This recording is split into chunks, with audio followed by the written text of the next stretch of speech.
Con el doctor Dardo Ramírez Bracci, quien es integrante de la Junta de Historia, él es historiador, profesor de la Facultad de Derecho, de la Cátedra de Historia Constitucional, si es que creo que es así, él nos va a corregir seguramente. ¿Cómo le va, doctor Ramírez Bracci? Buen día. Hola Diego, buenos días a todos en un día tan importante para los argentinos como es el 25 de mayo. Feliz Día de la Patria. Igualmente. Dardo, ¿cómo vivió Corrientes ese 25 de mayo? ¿Lo vivió o cuándo llegó la noticia del 25 de mayo a Corrientes? Sí, Corrientes tuvo un protagonismo inicial ya decidido. Llegó a mediados del mes de junio, en la primera quincena de junio llega la noticia de este cambio, de esta decisión política de generar y de gestar un nuevo gobierno provisorio. Llega la información de dos cuestiones específicas, que era la configuración de esta Junta del 25, ordenada por el Cabildo Abierto del 22 de mayo, y la invitación para que se eligiese un diputado por la jurisdicción de Corrientes para que se incorporase a aquella Junta gubernativa. Esa información llega a Corrientes. Recordemos, Corrientes en aquel momento estaba gobernado de la siguiente manera. Había un teniente de gobernador, que era un funcionario designado por Buenos Aires siempre, que podía ser local o no local, pero la designación venía de Buenos Aires, y el Cabildo, aquella añeja institución fundacional compuesta por correntinos, porque tenía que estar compuesta por vecinos correntinos. Y llega esta información, Diego, sí, de gran cambio, de gran impacto, y había que decidir qué hacer. Si la capital virreinal invitaba a la jurisdicción de Corrientes a adherirse lo que hizo a la transformación, al cambio, al nuevo paso, o a ver qué medidas tomar, porque no todos estuvieron de acuerdo con aquella decisión. ¿Y esa decisión la toma el Cabildo, Dardo? Esa decisión la toma el Cabildo Abierto.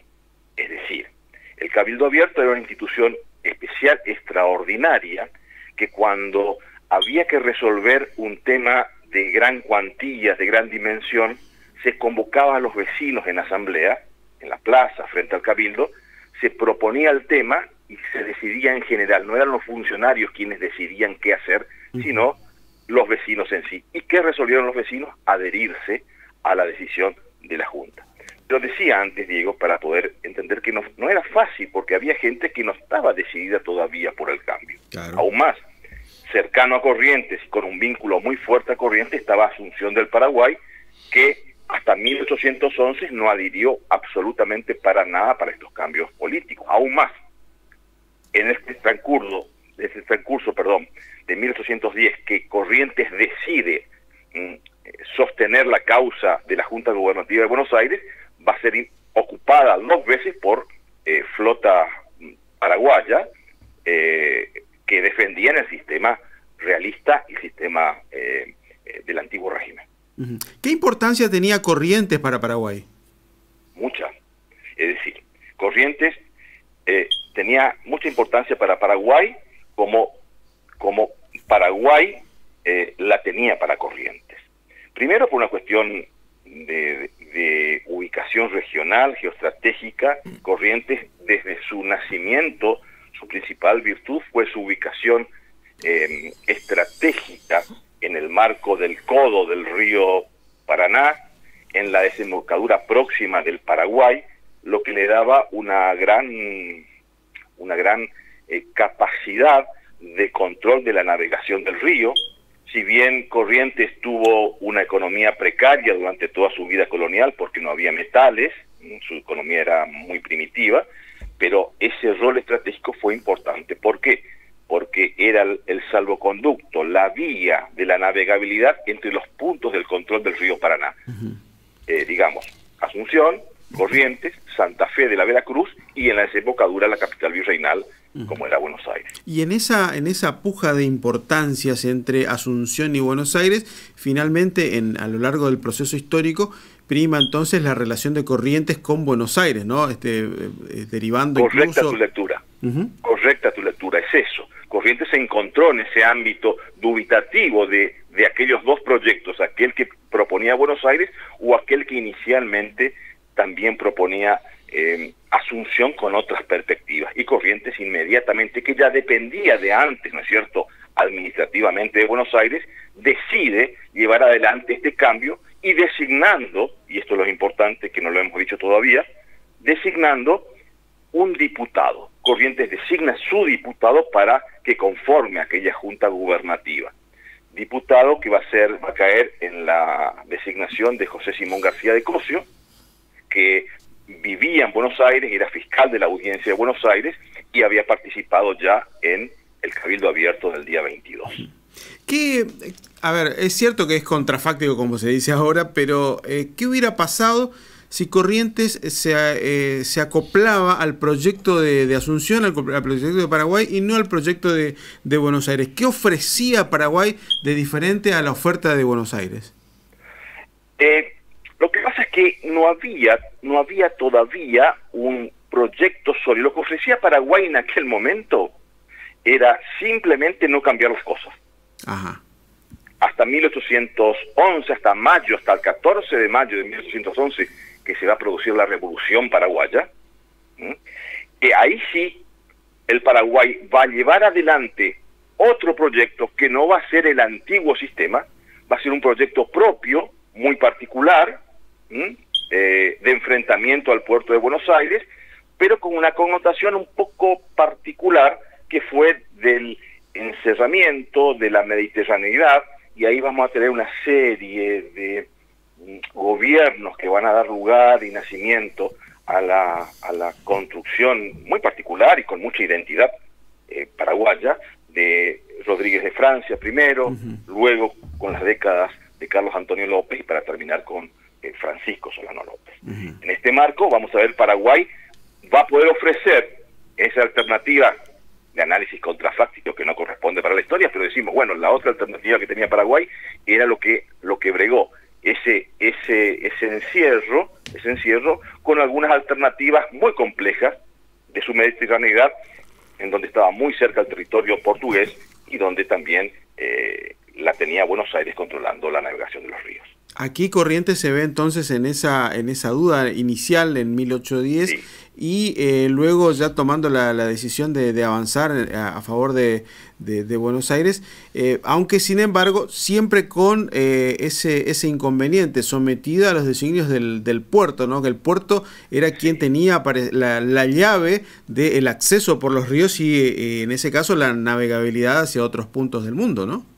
Sí, Diego, y además se implementó o se planteó inmediatamente después de la Revolución de Mayo una cuestión que era casi insalvable.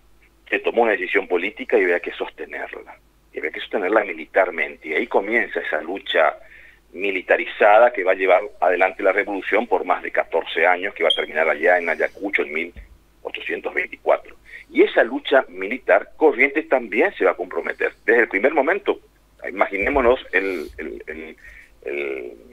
San Martín y su pedido de ayuda de soldados de la región guaranítica, en el cual se envían algunos soldados para que se incorporen al regimiento de granaderos. Y desde ahí Corrientes sigue su compromiso. Después va a tener algunos impas, pero siempre con su compromiso por la lucha por la independencia. Algo que por su ubicación y por su rol y por su estrategia a seguir, el Paraguay no participó en esa epopeya emancipadora americana.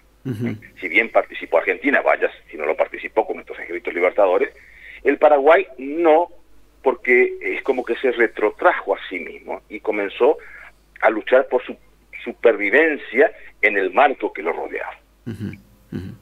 Una situación que, como repito, lo tenía Corrientes como uno de los protagonistas por su participación militar, pero también con su participación en la conformación de los diferentes estamentos de gobierno. Lo va a tener a Pedro Ferré como uno de los ideólogos y precursores del federalismo, que después, bueno, se plasma en la Constitución, pero no en los hechos, que es lo que vivimos hoy en este federalismo medio sui generis, ¿no? Así es. Y tempranamente Corrientes lleva adelante ese compromiso, porque los problemas centrales que generó, las incertidumbres que dio por nacimiento la Revolución de Mayo, no solamente era un carácter de búsqueda de un autogobierno, de la independencia, la lucha militar, sino algo elemental, que era de qué manera nos gobernábamos, cómo íbamos a mandarnos, cuáles iban a ser las leyes que establezcan nuestro pacto político. Y en ese marco comenzó una disputa fortísima que va a dar origen a nuestras luchas civiles. Y ahí está lo que claramente lo apuntás, el aporte de la doctrina de los hombres de Corrientes, que fueron puntales en aquel momento, con respecto al republicanismo, con respecto a la necesidad de una constitución. En las primeras décadas después de la Revolución de Mayo era indispensable tener un orden jurídico a través de una constitución escrita, porque había que fijar las pautas de derechos y obligaciones. No la gente no podía hacer lo que querían y los gobiernos hacer lo que querían, había que sujetarse a la ley, a la constitución, y Corrientes luchó, levantó 5 ejércitos para llevar adelante esa propuesta organizativa del país. Una última de mi parte, Dardo. Tocaste hoy la cuestión de los esclavos que dejaron de serlo y que conformaron los ejércitos fundamentalmente de San Martín en aquella primera etapa. Hoy aparece dentro de el reconocimiento a personas afro en los nuevos billetes, y hay un personaje, María de Remedios del Valle, que fue capitana nombrada por Belgrano y demás. En el caso de los correntinos o de quienes habitaban el suelo correntino, siempre persiste por lo menos la duda, o no hay una aclaración formal respecto al origen de Juan Bautista Cabral. ¿Se tiene ya precisiones? Seguramente que sí, pero en mi caso la ignorancia y seguramente la cuestión de que se haga público. ¿Cabral era hijo descendiente de africanos, de esclavos, o era ya un mestizo aquí en Corrientes, correntino? Hay interpretaciones diversas, cualquiera sea la razón, la causa o su origen, no cambia claramente, sí. La acción patriótica de Sargento Cabral, el correntino apoteótico que simplifica en la lucha de la correntinidad por la emancipación americana. Es la referencia. Pero sí, hay algunos, no todos están de acuerdo, algunos consideran que tiene un origen guaranítico, otros hablan de la vertiente de hijo de una esclava, que era un mulato.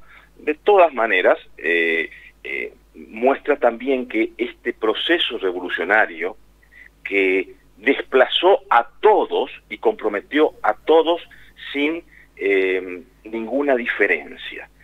Comprometió a mulatos, comprometió a esclavos, comprometió a indios, comprometió a comerciantes, a hacendados, a todo el mundo, a funcionarios, a militares. Pero no solamente comprometió en esta propuesta de cambio, sino también comprometió a otros sectores de la sociedad americana que no estuvieron con el cambio, porque existieron comerciantes, hacendados, funcionarios, militares, indios, que estuvieron por el otro sistema. Fue como dijo Manuel Belgrano y escribió en la Gaceta de Buenos Aires, esta es una guerra civil que nos devora. Dardo, muchísimas gracias por tu tiempo y bueno, feliz Día de la Patria nuevamente, y siempre es un placer hablar contigo por los datos y cómo nos aclarás muchas cosas relacionadas a la historia. Gracias. Gracias a usted y le mando un fuerte abrazo a todos. Hasta luego. Dardo Ramírez Bracci, integrante de la Junta de Historia de la provincia, profesor de, creo que, insisto, Historia Constitucional, no le pregunté, creo que es de Historia Constitucional en la Facultad de Derecho, y una de las personas, los estudiosos más importantes de la historia que tenemos en la ciudad de Corrientes. Martín. Bien, te cuento novedades sobre el Challenger que